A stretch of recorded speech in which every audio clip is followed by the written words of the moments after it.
My mother-in-law showed up to help plan our anniversary dinner. I made reservations at his favorite restaurant, she said.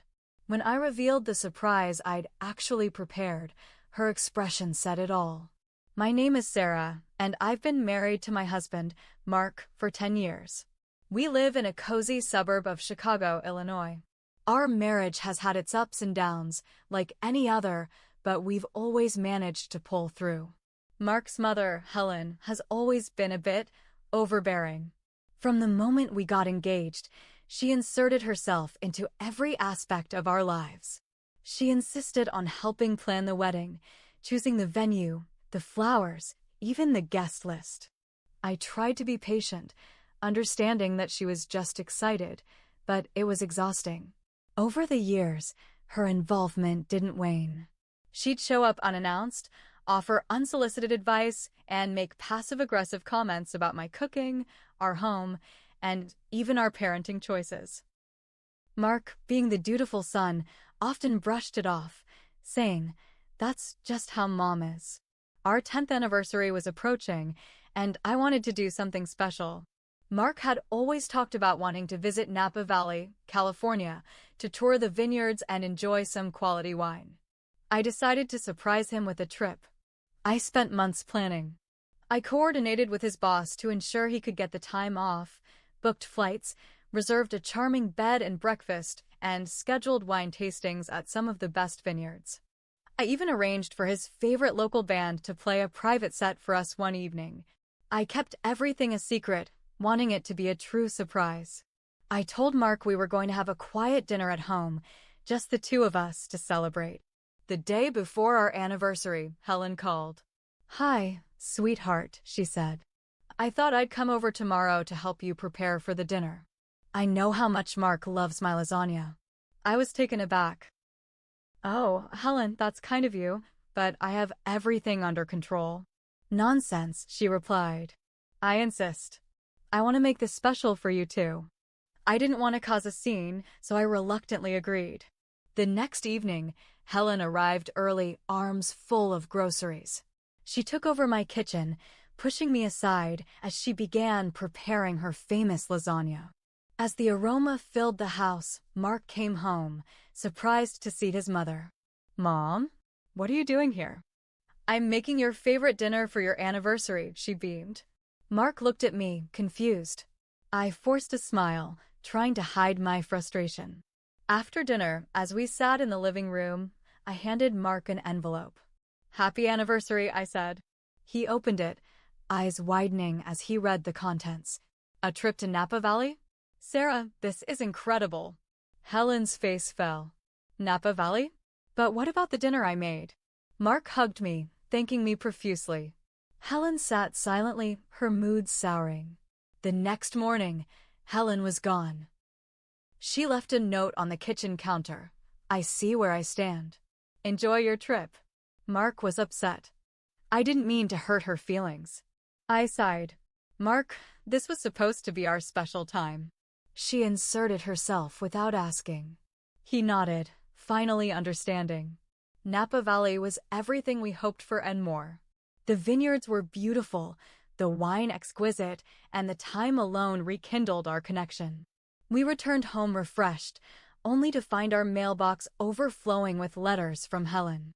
Each one more accusatory than the last, blaming me for driving a wedge between her and her son. We decided to visit Helen to clear the air. "Helen," I began, "we appreciate everything you do, but we need boundaries." She scoffed. "Boundaries? I'm his mother." Mark stepped in. "Mom, I love you, but Sarah is my wife. Our marriage comes first." Helen's eyes filled with tears. "I just wanted to be part of your lives." "You are," I said gently, "but we need space to grow as a couple." It wasn't easy, but over time, Helen began to respect our boundaries.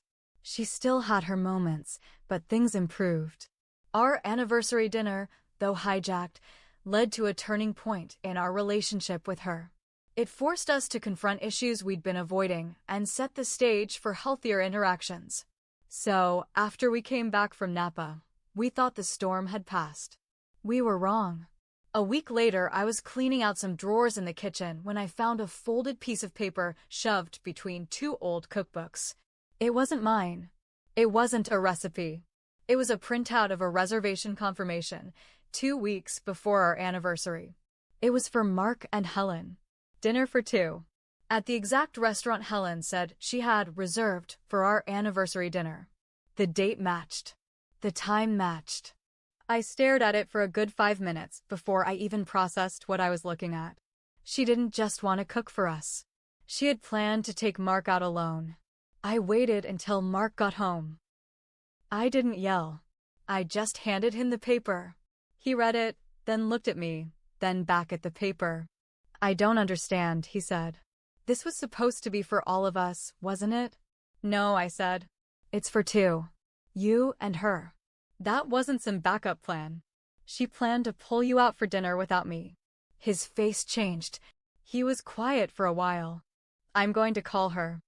I didn't argue. The call was short, but I heard it all. "Helen, why did you book dinner just for the two of us?" "On our anniversary night." There was a pause. Then, clear as day, she said, because I knew she'd mess it up somehow. "You deserve better than her fake surprises and overdone gifts. I wanted to remind you of what real love looks like." My stomach dropped. Mark said nothing for a second. Then he quietly said, "You crossed a line, Mom. A big one." He hung up. He didn't say anything else that night. We just sat in silence. A few days later, a strange email popped up in my inbox. It was from someone I didn't recognize, Lydia, claiming to be Helen's friend. She said she just wanted to warn me that Helen was going through a very hard time, that she felt abandoned, and that I should try harder to include her in our lives. I stared at the screen. Then I noticed the forwarded thread beneath the message. It was a conversation between Lydia and Helen. And one line stood out like a slap to the face. "I don't care what it takes. I'll make sure Mark remembers who really loves him." I sent everything to Mark. The email, the dinner reservation, the conversation thread. He didn't respond right away. Hours went by. Then he came home with a bag in his hand. He set it on the counter and said, "We need to talk." Inside the bag were photo albums of him and Helen, and one I hadn't seen before. Pictures of Mark's ex-girlfriend. All printed, all labeled, all organized. Helen had kept photos of Mark's ex in a box in her basement. He found them when he went over to pick up a few of his childhood things. On one photo, Helen had written, in pen, she would have been the perfect daughter-in-law. We were past the point of boundaries now. This wasn't just interference. This was manipulation, control, obsession. Mark looked tired, broken even. "I don't know what to do," he said. I did. "She needs help," I told him. "But first, we need distance. Real distance." We agreed to take a break from Helen. No visits. No calls. No emails. No middlemen friends sending messages. But then, the doorbell rang. And there she was, smiling like none of it had happened. There she was, Helen, at our front door, smiling like she hadn't just tried to erase me from her son's life. I didn't say anything. I couldn't. I stepped aside, letting Mark handle it. He opened the door halfway and didn't invite her in. "What are you doing here?" he asked. "I brought some of your old things," she said, lifting a tote bag. "I thought you might want them." He didn't move. "You could have called." "Well, you blocked me," she said sweetly, like it was a game. "So I figured I'd drop by." Mark took the bag, nodded, and started closing the door. But before it shut, she looked past him, right at me. "You'll see," she said softly. "I'm the only one who really knows him." The door clicked shut. We stood there in silence. I was shaking. The tote bag sat on our kitchen table like a trap. Mark didn't want to open it at first, but I couldn't stop staring at it. Eventually, he dumped the contents. Old yearbooks, some sports medals, a few birthday cards from when he was a kid, and tucked at the very bottom, an old phone. It wasn't his. I knew that right away. The model was older, beat up, cracked screen. He turned it on. Shockingly, it still worked. There were only a few texts in it. All from Helen. All to someone named Marie. Mark stared at the name for a while before whispering, "That was my first serious girlfriend. We dated in high school. My mom hated her." The texts? They were from Helen to Marie, dated years ago. "You'll never be good enough for my son. You're trash. Walk away now, before I make you. You have no idea who you're dealing with." Marie never told Mark. Mark reached out to Marie through social media. It took her a day to respond. When she did, she agreed to talk. They met at a coffee shop. I stayed back, but he came home quiet. Pale. He sat down on the couch and just looked at me. "She threatened her," he said. "Back then. Told her if she didn't break up with me, she'd ruin her parents' business." And she did. She called the health inspector. Had them shut down for months. Marie broke up with me right after. My mouth went dry. I didn't know what to say. He looked down at his hands. All this time, I thought we'd just drifted apart. I started going through old photos on my laptop that week, trying to clear my head, and I stumbled into something that didn't belong. It was a folder buried inside another folder, titled Recipes. Inside? Screenshots. Dozens of them. They were all from my own Facebook and Instagram. Captions. Comments. Photos from years ago. And in every single one, Helen had circled or underlined something. My high school best friend's name, a bottle of wine I liked, my favorite sweater, a post from when I was sick with the flu. She had notes on everything. She had studied me. Mark sat next to me as I scrolled. He kept whispering, "No. No. No." We called a lawyer. Just to ask, was any of this enough for a no-contact order? A restraining order? Could we legally keep her away? The lawyer asked if Helen had ever accessed our home without permission. I remembered something. 2 months ago, I lost a bracelet. A silver one. I searched everywhere. I swore I left it on the dresser. The lawyer raised an eyebrow. Was it expensive? Sentimental? I nodded. He leaned forward. "Do you have cameras in the house?" We had one. Just one. In the entryway. Mark checked the cloud storage. And there it was. 3 weeks before our anniversary. Helen, with a key, letting herself in, walking right past the camera like she didn't care. And when she walked out an hour later, she was wearing my bracelet. We sat on that footage for a while. We didn't go to her. We didn't confront her. We filed a report instead. And then we changed the locks. Set up new cameras. Mark was furious. Hurt. Humiliated. But me? I was done being quiet. This wasn't about lasagna anymore. This was war. After the police saw the footage, they called Helen in for questioning. She denied everything, of course. Said she had a key because she used to dog sit for us. We don't even have a dog. When they asked about the bracelet, she claimed it was hers. That she bought it years ago and forgot she had it. The report stalled out. Not enough to press charges. Just warnings. That wasn't enough for me. So I made a choice. I wanted her to feel what I felt. I wanted her to be exposed. I gathered everything. Every screenshot. Every creepy note. Every message she sent to Mark's ex, to me, to her weird friends. I printed them. Labeled them. Made it look like a real case file. And then I made 20 copies. I mailed one to every single person she cared about. Her church group. Her knitting club. Her nosy neighbor, Patty, who always bragged about how Helen was such a kind woman.